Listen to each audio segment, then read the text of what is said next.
Hello, social media. This is JJ Hardy and Chris Pinkowski. We're here today on the leadership chat with Chris and JJ. And today we're doing a pretty cool topic. It's not covered as much as I would like to see it covered, but we're going to talk about problem solving as leaders. And I'm going to go over one repeatable process of doing it, but there are so many different ways it doesn't even matter. Chris, how are you doing today, buddy? I'm good, JJ. Hanging Good. in there. It's Friday. I always look forward to these leadership lives every other week. So I'm looking forward to getting into talking about problem solving because I agree. It's something that is not talked about enough, and it's such a big piece of leadership. So I'm really excited to talk about this topic today. Excellent. Well, let's go ahead and get right into it. So, first of all, when I think problem solving, I think of when something hard happens, what you do in response to that to either come to a conclusion, to execute, or to achieve a desired outcome. Mm-hmm.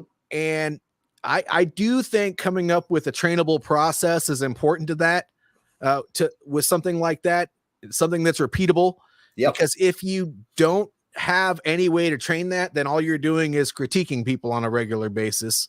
And so I came from the military. There's always, they have dummy ways of doing everything, to be quite honest with you, because if they don't put on the front of the Claymore mine that this side faces towards the enemy, then soldiers are going to blow themselves up. Right. So they have to train everything down to the smallest detail. And we can go into more detail with that in just a second, but I want into each step in just a second, but I want to go over the 7 steps to problem solving that I was trained on. And then we can see what Chris's take is on that and maybe go into more in depth, or let's just see where it goes. So 7 steps to problem solving. You start off with identifying the problem. Then you list the facts and assumptions. So you make a list of things that you could do to solve that problem. You create solutions. So which one of those things on the list is a viable way to execute and get that solved? You analyze the solutions, which just means you think about it some more. You compare them together. Which one am I gonna do? That's basically all it is. Then you make and implement the decision, and then you evaluate and you learn. So that's like an AAR. Mm-hmm. So What do you think about that? So that's a super straightforward way to approach problem solving. What I'll add to that is a lot of times this is where people kind of fall short in their problem solving is they're not looking for the root cause. So, they'll pick the first issue and they'll start going through those steps that you just listed out. What's the problem? What are potential solutions? Without understanding what's causing that problem, right? They stay at the surface. And a lot of times when you just stay at the surface and you don't address that root cause, the same problem continues to come back up time and time again. So what I do in addition, and you and I, as we've been talking, a lot of the leadership stuff that I do has some kind of military component in it, right? We've talked about after action reviews. We've talked about all these other things that originate from one branch of the military, and OODA loops is another one, and they've been adopted by the civilian world. So I'll always start with the 5 whys of, all right, let's get to the root cause here, asking ourselves, why is this happening? So, all right, problem, why is it happening? Number 1, number 2, number 3, all the way down to asking ourselves that question 5 times before seeing like, all right, that's the root cause. And now we start addressing, going through those 7 steps that you just talked about once we've gotten to the root cause. So that's the only thing that I would add to that is to make sure that you're not just addressing surface level stuff, sweeping the true problem under the rug just to put a Band-Aid on. I want to get to the root. Let's attack the actual wound and not just put a Band-Aid on it if it needs stitches. I agree. And, one thing I noticed about both of the things that we said, and again, this is another way we intersect almost all the time, is that it's a repeatable and trainable process. Yeah.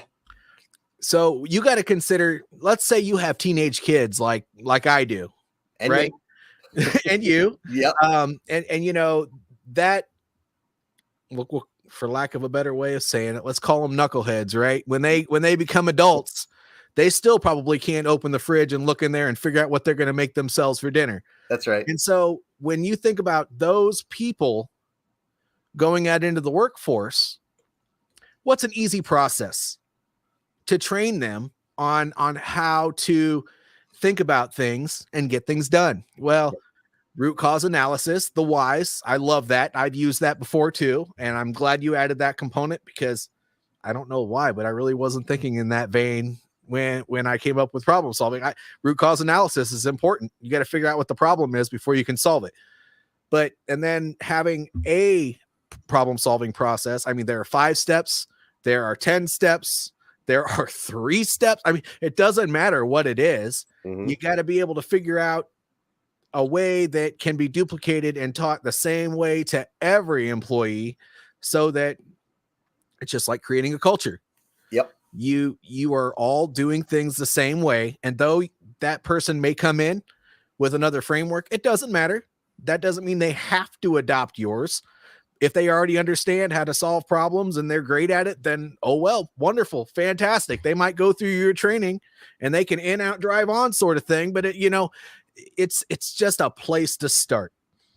And we got a couple comments here from Michael Hummel. It's not talked about until it happens. Be proactive, not reactive. And You know what? I'm going to put this up here. And he said, it's not always cookie cutter. I think you can take a situation that happens and use those steps, but I think you have to think about the specific problem and how it might react to that said problem. Yeah, exactly. 100%. And that's part of the analysis. That's why, if you're not using one that has the analysis, both on the initial, on the actual steps it takes to solve it, but also in comparing different solutions as well, then, you probably need to add those in there, because one solution could be better than another solution. Sometimes the most important thing is just to take action and get the problem solved. But sometimes it might be a really big one that you have to do planning and all that other stuff. And if you have a set process, then yes, you have to compare the solutions. I agree with you, Michael. And, I think that the cookie cutter aspect of that is, what are the steps that we're taking? Because yes, not all problems are the same. Not all solutions are the same, right? You need to be dynamic, and you definitely need to be proactive. You need to respond, not react, right? But having the same set of steps in order to identify the problems, the solutions are going to be dynamic. But that's where the repeatable process of training comes in from a leadership standpoint, right? We want, once we have figured out the recipe, we want that recipe repeated, and then be able to, send that downstream across the organization. This is how we're going to go through these steps. And absolutely, you need to be willing to think outside the box, Michael, 100%, because that is where the best solutions come from, right? The days of like, that's how we've always done it, so therefore this is how we're going to do it again. That doesn't fix all the problems. It gives you a starting point, right? Okay, if we do this, what could be the outcome? But what are other potential solutions? Well, without getting to the root cause and following a process to get to a root cause, coming up with those out of the box solutions is going to be tough. So I think it gives you a starting point, a framework, but absolutely, you need to be creative. You need to be adaptive in order to come up with the best solution for that issue. Well, and even in the military, this is a point of failure for them, and it's also a point of failure in the civilian workforce. You don't get that training until you are either about to take a management position or you've been in a management position and now you're about to become part of a staff. Right. Well, what happens to those guys that are out working every day and you're critiquing them all the time? This is a great way to bring them together and teach them a repeatable framework as well. This is something that if people are in a staff, this is a well-known way to do things, but you got to teach it to your, I shouldn't call them the lowest common denominator, but the people that are at the bottom of the food chain at work, and not just the people that are making the major decisions and taking all of the actions in the company. This should be taught to everybody. Yeah. And if you don't, I mean, things will probably be okay, but how much more efficient could things be if everybody is working off of the same framework? And, JJ, you and I covered that. I don't even remember how many weeks ago, is making sure that you're communicating in a way that everybody understands. That is so important because, if you're communicating to, and I think we did even say like lowest common denominator, right? If they get it, then everyone else upstream, damn well better get it. But that's also where the out of the box thinking comes from, right? When you empower your people and say, hey, here's our steps to problem solving. Now I want your solutions as the guy who hasn't seen this before. Give us some perspective. Give us that like fresh set of eyes, because maybe the way that we've always done it isn't going to work now. So bringing everyone in, creating that sense of, hey, we're a team here to solve a problem together. And also, by the way, when you take the solutions of those people that are downstream from you and you say, you know what, that's the best solution. Now I'm going to give you the accountability of implementing. I'm here to support you and help you move forward.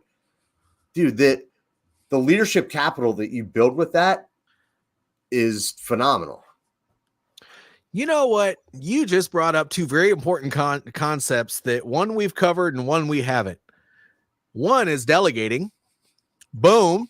You brought that up. That's powerful. But what does delegating lead to? A decentralized leadership culture. Yes. If in the audience, you haven't heard of this concept where you are spreading the decision-making out within your organization, if you feel like you're doing all of the work for one person or another person and you're not empowering them to screw up or succeed in their own lane, this is where it comes in right here. Mm-hmm. Teach them to problem solve, and you just relinquish some of that crap that you're dealing with on your own. You can spread that out a little bit and allow people to come together as a team. Yeah. And one of the pieces of that, decentralized decision-making and delegating is like drop the 50-cent words. Use language that literally everyone that you're communicating to is going to understand and is going to connect with. Yeah. Stop trying to put yourself on a pedestal as a leader and show how smart you are. No one gives a shit how smart you think you are. Mm-mm. Talk to them in a way that they're going to say, you know what? That dude's one of us and he has the same goals in mind as we do. So now let's roll up our sleeves and get after it. And Michael's on it again, man. Look at this. He said exactly what you just said. There you go. That's right. You can't be pretentious and one-sided in your speech. That's no, right. You can't. You can't. And you know what? I'm going to be honest with you, but if you are speaking at somebody or over somebody's head, you're not making yourself look smart. you're being stupid. That's right. Because being clear and concise is all about communicating to your audience, not your audience trying to figure out what the hell you're saying. So it can't go both ways. I talked about active communication, not just active listening. Active communication is when you are, whether you're giving instructions or you're teaching something or whatever, but going back through and asking people what you said so that you know that they understood it. If you're just being pretentious and you're over speaking and all that other stuff and people don't understand what you're saying, guess what? I said it earlier, it's going to go in, out, and they're going to go on doing what they thought they were supposed to do instead of what you actually wanted them to do. Yeah. Early in my career, I was a real estate developer, and I come from a family. It's been in the construction trades for generations. And, I had this job and I was leading construction crews, right? And it was probably a solid 18 months into this job that I came dressed up one day. I was wearing a suit because I had an event at the school that I graduated from. And one of the senior guys, one of the superintendents was like, "What's going on? You got a court date or something?" And I said, "No, man, I'm going to this event over at the University of Penn." And he's like, "What are you going there for?" I said, "That's where I went to college." And he was like, "You're kidding me. I never would have thought you're one of these Ivy League retards." And I'm like, "Yeah, dude, because I don't come across that way. Like, I'm here rolling up my sleeves with you." But yeah, 18 months, solid 18 months before anyone knew what my background was, because I wasn't throwing it in anyone's face. I wasn't coming in using big words and trying to throw that stuff around. And yeah, it was, that was one of many times that people didn't know what my credentials were, because my credentials aren't me. And, what do you get an education for? It's not so that you have credential. Well, unless you need those credentials, right? But otherwise, education is there so that you can learn what you need to know to take yourself either to the next level in your business, or maybe it's to make sure you start off in life with a good job, or whatever the case may be. I mean, if you are the type of person that holds your education over somebody else's head, you're not a leader. No. See, on my podcast and live streams, it says on the top, victory leadership. Well, you can't be victorious and you can't lead if you are being howdy-towdy with your credentials. Because at the end of the day, unless you're a doctor, nobody cares about your credentials, right? Unless you're applying for a job somewhere.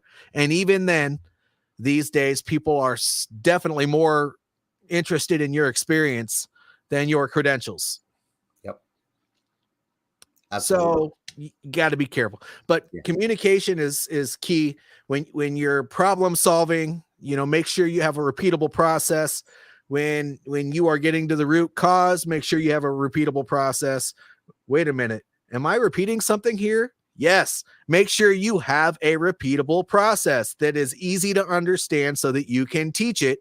And then that person can teach it. And then another person that they taught to can teach it to their people, and so on and so forth. It shouldn't be hard to understand. You're right. And, another component to problem solving that I think a lot of people get wrong is they try to solve the problem inside the problem. Like, they don't detach and step back and kind of look up and out, right? They're looking down and in, and it's so hard to identify what the problem is, what the root cause is when you're like this. Yeah. So until you're used to it, it's kind of counterproductive to say, "Hey, look, I'm going to stop, take a breath, and look up and out and try to get a bird's eye view of what's going on here before I start to, identify and analyze." So that's another big component of problem solving that people will tend to screw up because it's like, oh, I need to fix this problem right here, right now. And I need to keep my head down and keep working. Dude, sometimes the best way to identify your root cause is to stop working and look at it from a distance and see like what's going on. Do a full terrain analysis.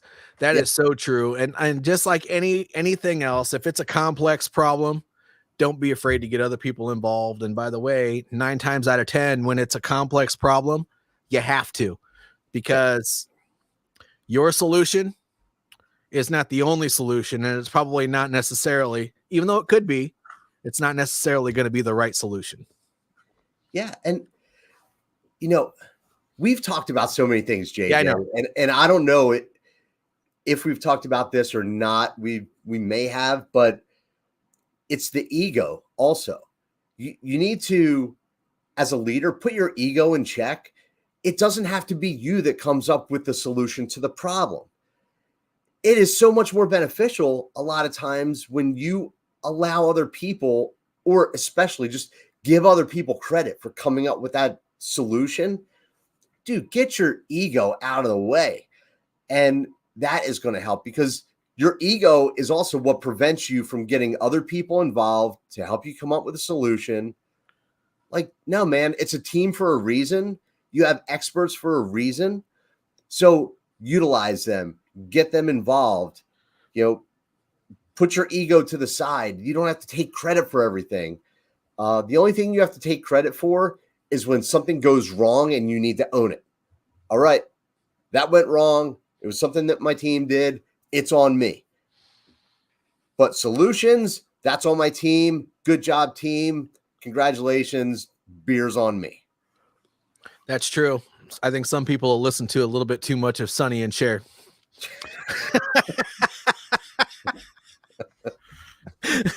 Sorry, I had to say it. I was thinking it, and I was like, should I say it? Should I not? But what the hell? Why Thanks not? for showing your age.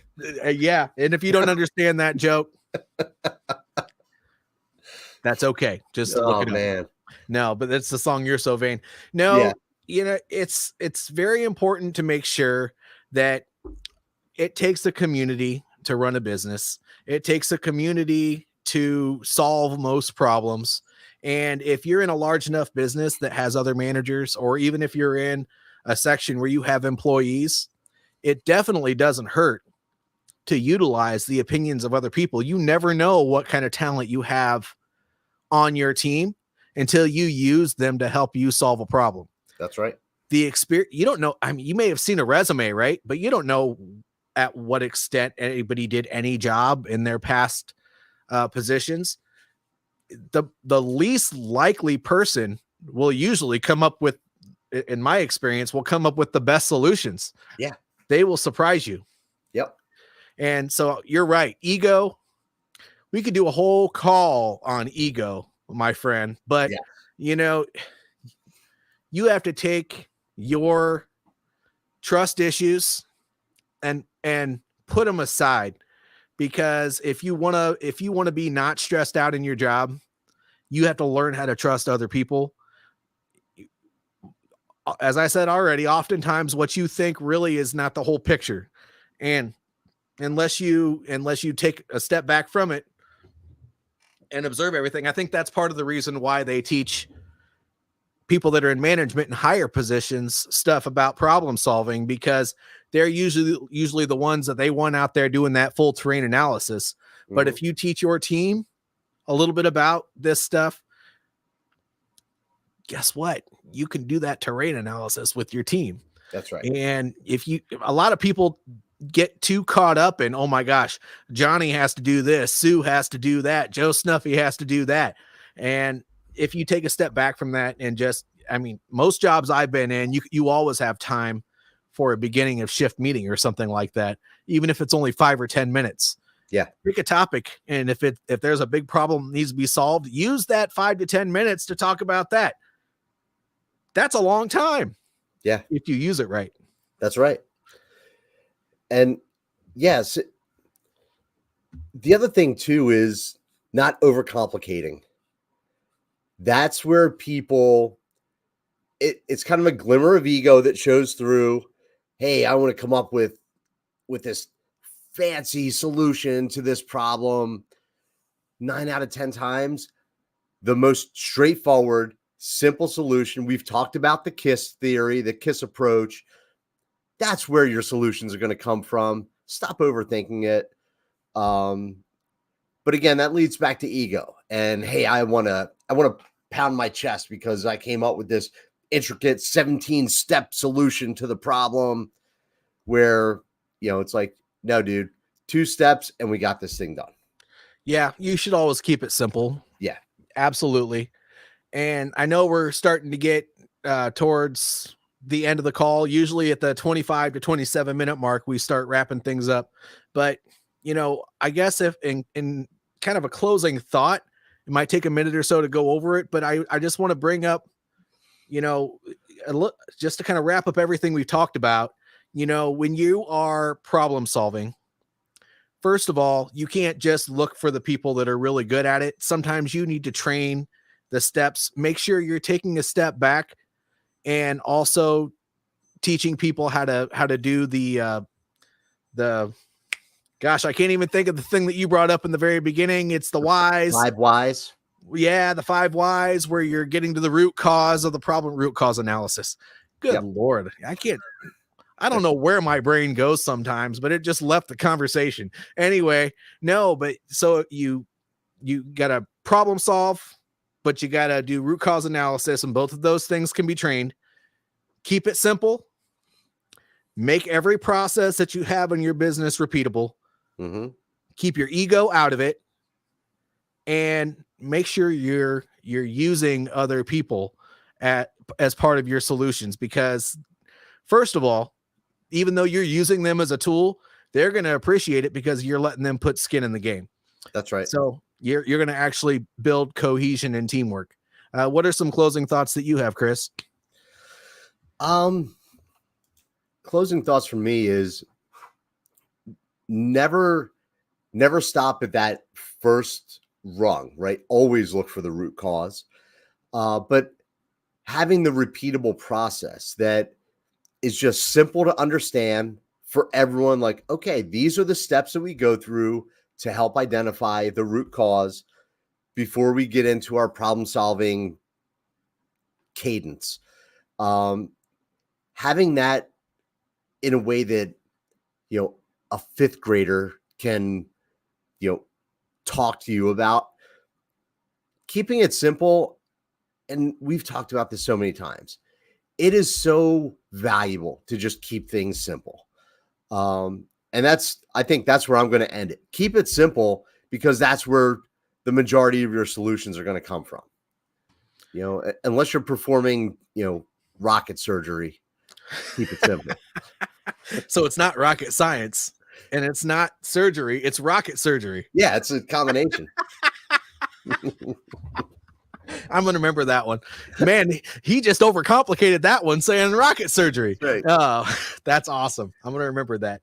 Yeah, I agree. And to close it out, I'm going to go ahead and say, just like I always do on all of my live streams, and Chris likes to do when he's hosting our every other Friday thing, if any of this content resonates with you, or you think it would resonate with a member of your audience or somebody else's audience, make sure you like, subscribe, share, repost, or the most important thing, like, holy cow, good old Michael has done over here. I'm going to have to leave a comment offline on Facebook about this, but, make sure you comment below so that you can keep the conversation going. Yeah. That's the most important part. But we would like you to reshare this because, we would like this message to get out to your audience. But yeah. Thanks for the participation, Michael. We always encourage those comments, and, we're going to feed off of them in the things that we're saying. So I think that was awesome. I appreciate that. I agree. And I have nothing else. This is JJ Hardy and Chris Pinkowski, and we're signing out. Have an awesome weekend. Take care, everybody.